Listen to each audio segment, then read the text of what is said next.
First of all, we started to ask a question about your career.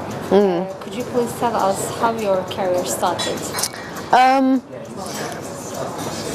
Don't rightly remember, but basically I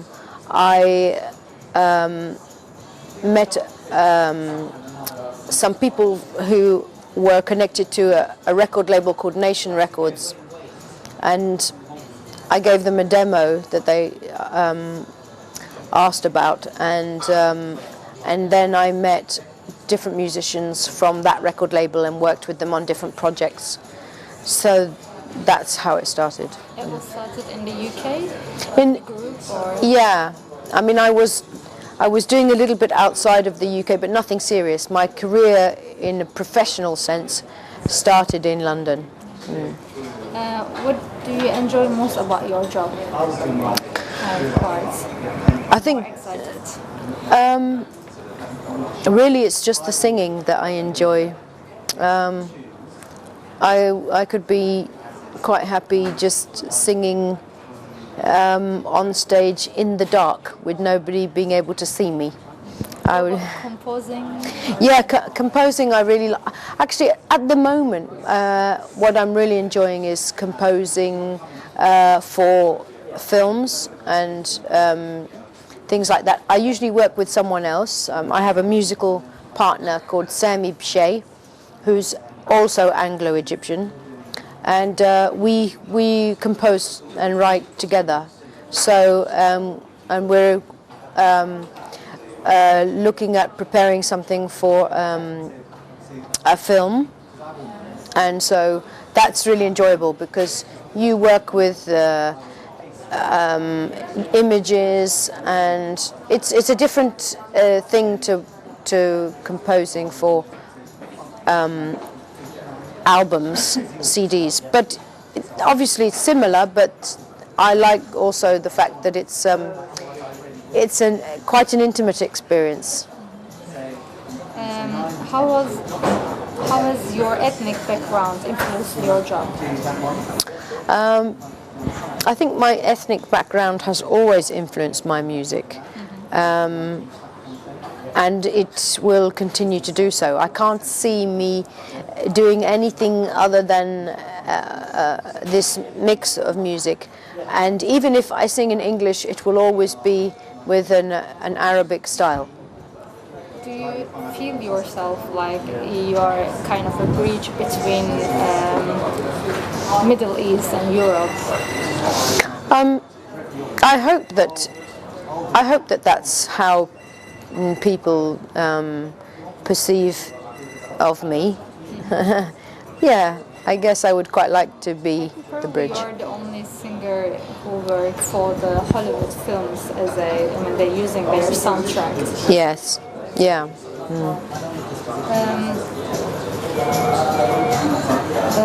Which job or song or the film project are you most proud of? Well, I guess the new album Munqaliba, my favorite songs on that album, or the ones I'm most proud of, are probably the first song Mekan, and the last song I like as well. It's called Nafura. So those two, and then out of all the music that I've done for films, that's difficult to say because it's still quite a new experience for me. So I haven't got a favorite yet. Oh, they asked me. It was Mary Robinson. Her office contacted my manager, and they just asked me to be involved with a few events, which was yes, it was to bring awareness, and to make a stand, obviously, against racism. But yeah, it's actually she describes the Atlas embodies the message that there is a strength in diversity, which is very good. Yeah. That our difference, be they ethnic, racial, or religious, are a source of riches to be embraced rather than feared. Yeah, I agree. I think that that if you speak more than one language, or if you have even more than one culture, or more than two cultures in your background, or in your environment, I think that this can give you an advantage, because then you have a door into understanding other cultures and other mentalities. So continue at the moment, or you? Well, they haven't asked me lately to do anything. The last time was when Mary Robinson was involved, but she's not with them anymore, I don't think. I think there's somebody else who's now in her place. But you know, if they ask me, then I'm available. What will, in your mind, solve the Israeli-Palestinian conflicts, in your points, or even maybe Egypt at the moment, globally? Well, I think at the moment that the West has taken a very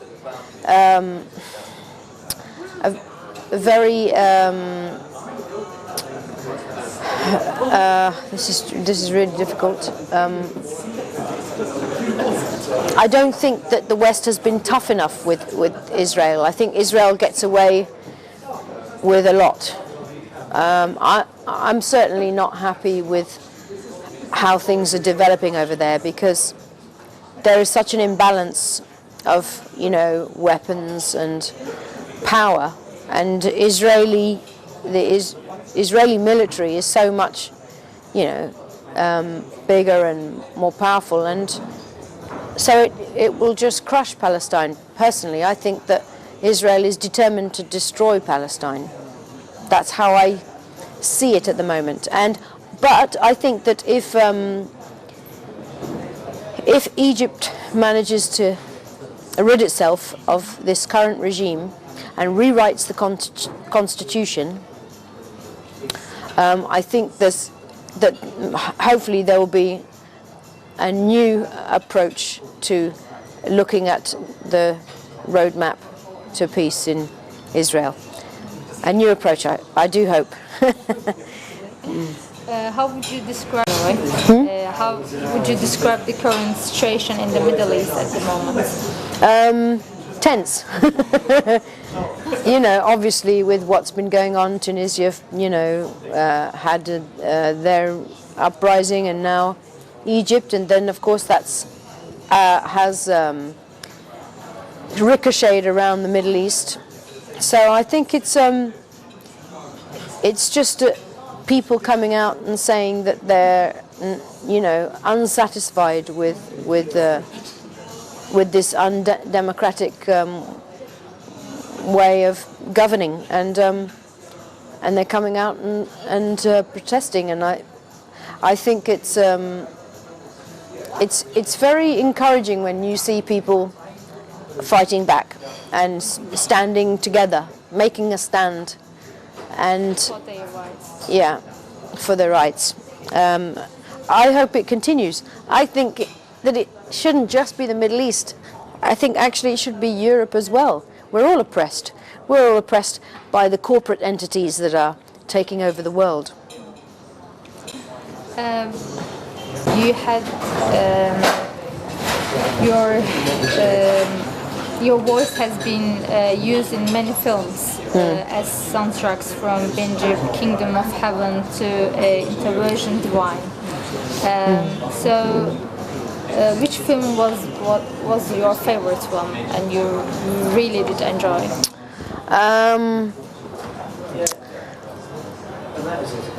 Well, I enjoyed writing the song "Kingdom of Heaven." I wrote that with his name was Harry Gregson. I'm not quite sure of his name. You need to find his name, but with the composer of that film, we did this song together, and I wasn't sure that it was going to work, and it was in a very high key for me, but it turned out really nice. Then also I did enjoy the process of doing the bits of mawal vocal on the Hulk, because again that was singing to images, to responding to the images and to the scene on the TV screen in the studio, and that's they wanted to do that. They wanted to have me responding emotionally, vocally, to the scene in the images in front of me on the screen, and recording that, and and that was an interesting experience. And how this progress starting? They ask you, like, especially. Yeah, normally they ask me. Normally, yeah. The Sex and the City too. It's quite famous. Oh, film, but yeah. That was this. They chose the song, and then they asked me later. Yeah. I think that's all for now. Okay. Is there any question you'd like to ask? I would like to ask about the Sufi tradition in your life. Okay. I've always been very interested in the Sufi side of Islam, because I think it's the more spiritual side, and I guess my interest in the Sufi side probably started more on the musical side, because I found the music very intimate and very meditative. You can really meditate on some Sufi music. So that inspired my interest in it, and I'm still interested in it and still looking into it. But I think that some of the philosophy in the Sufi traditions are actually even older than Islam itself. I think they come from other sources, and then this philosophy developed in the Sufi tradition, and there are many different branches of it. So it needs a lot of research. What Natacha Atlas doing at the moment? Is there any other peace conference or another album? At the moment, myself and my musical partner Sami Bshay, we're doing a remix of 2 songs on Munqaliba. We're combining them into one, and it's like a support to the Egyptian protesters. It's like a little. It will be a remix. We will post it on YouTube only, and it will have some images of all the protesters, and it's just our way to support them and to show that we are thinking about them and praying for the success of a new way of davening, and a new way to a democratic way, a new democratic way, hopefully. So, That's great. Yeah. Congratulations. Thank you very much. You're welcome. Nice meeting you. Thank you. Thank you. And some people have said, oh, you remind me of Kulthum, but I find this very strange, because my voice is so different to Kulthum. Voice like Fairuz. Yeah, I think I am probably more like my music anyway. It reflects more the style of the Rahbani brothers and Fairuz. I love Kulthum, but it's a very traditional.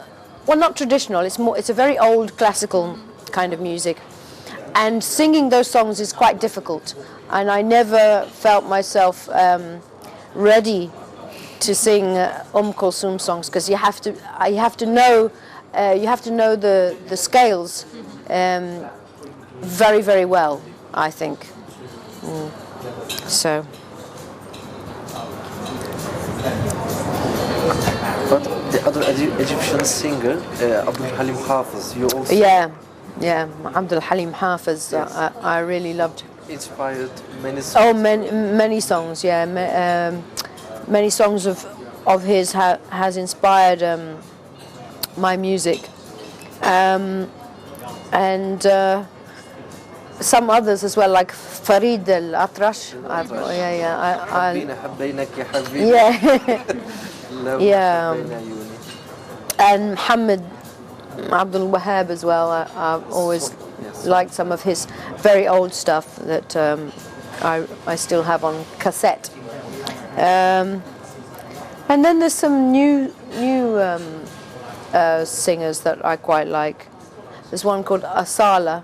She's from Syria, and I think she's really gifted.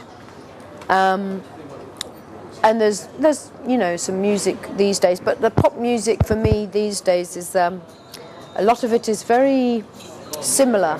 You can't tell one from the other because it all sounds the same. But I still think that there's lots of interesting music coming out of the Middle East. Anyway, there's more. There are more variety of things happening. There's an artist that I have Facebook contact with called Hamdan Zaid.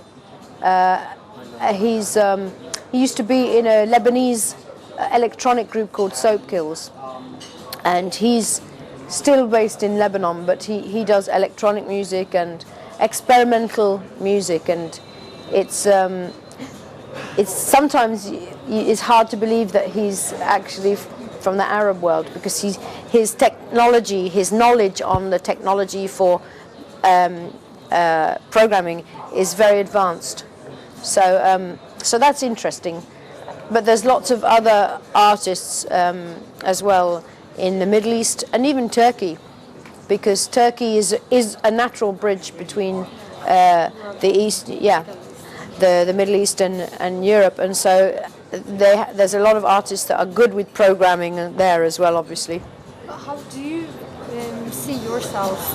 Like, how can you be outstanding from all Arab world, from all Middle Eastern worlds? I think the difference between me and maybe other Arabic singers in the Middle East is that I'm based here, and I was primarily brought up in Europe, even though I've got a strong relationship with Egypt and I go and stay there a lot. I've been based in Europe, so I guess that gives me a different angle on music programming, And even your songs. yeah, and it gives me a different perspective than singers who are brought up in the Middle East and live most of their lives there. And I think really that's one of the most defined differences. And I suppose that in the future there will be other Arabic singers who are brought up in the West, or whose first environmental experiences will be primarily the West, and then going back to the Middle East, and then for me, my music has always been about a dialogue between the Middle East and the West, so. Different diversities, and it's built up very nice. Yeah. Different way of song. Yeah. It's quite nice. Thank you. Thank you very much.